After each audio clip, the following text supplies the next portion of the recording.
Kamala Harris has enough delegate votes to become nominee. DNC Chair Vice President Kamala Harris has enough Democratic Party delegate votes in a virtual roll call to earn the party's nomination when the roll call ends Monday. Democratic National Committee Chair Jamie Harrison announced Friday that a virtual voting process kicks off on Thursday morning to formally designate Vice President Kamala Harris the official presidential nominee of the Democratic Party. Harris was already deemed the presumptive nominee by the Democratic National Committee on Tuesday after she emerged from a process laid out by the party's Rules Committee as the only qualified candidate. The results of the virtual roll call, opening at 9 a.m. Eastern Time on Thursday, will be announced after 6 p.m. Eastern Time on Monday, which is the deadline for convention delegates to virtually submit votes. Delegates will get a secure ballot to cast a vote on a rolling basis. Delegates can cast those ballots by email or can ask to vote by phone. Thus, Harris's official nomination will come 2 weeks ahead of Democrats' in-person convention starting in Chicago on August 19. The DNC initially decided in May to hold a virtual roll call because of uncertainty over deadlines to get on the ballot in Ohio. The state legislature eventually rectified the issue, but the DNC has argued that Republican lawmakers in Ohio are acting in bad faith and that the Democratic candidate needs to be nominated earlier than the convention to avoid legal issues. Ohio leaders have denied this allegation.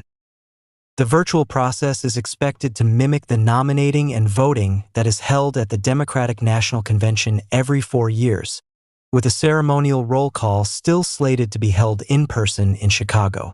Democratic delegates from across the nation made their voices heard, overwhelmingly backing Vice President Kamala Harris as the Democratic Party's presumptive nominee.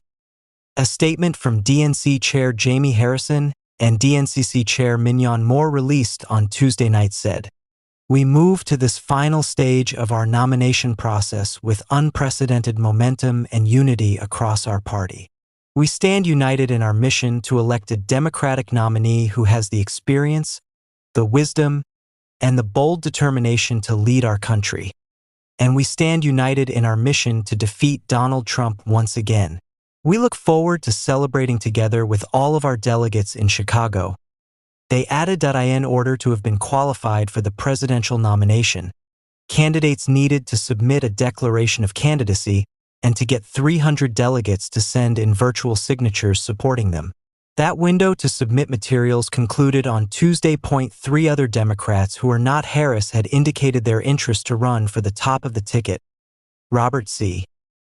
Robbie Wells, Jr., Gibran Nicholas, and Ralph Robbie Hoffman.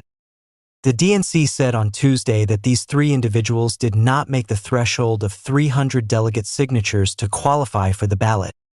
According to the party, 3,923 delegates from across the country petitioned to put Vice President Harris on the ballot for the Democratic nomination, and Vice President Harris secured the support of 99% of participating delegates, with 84% of total delegates submitting a signature during the petitioning phase.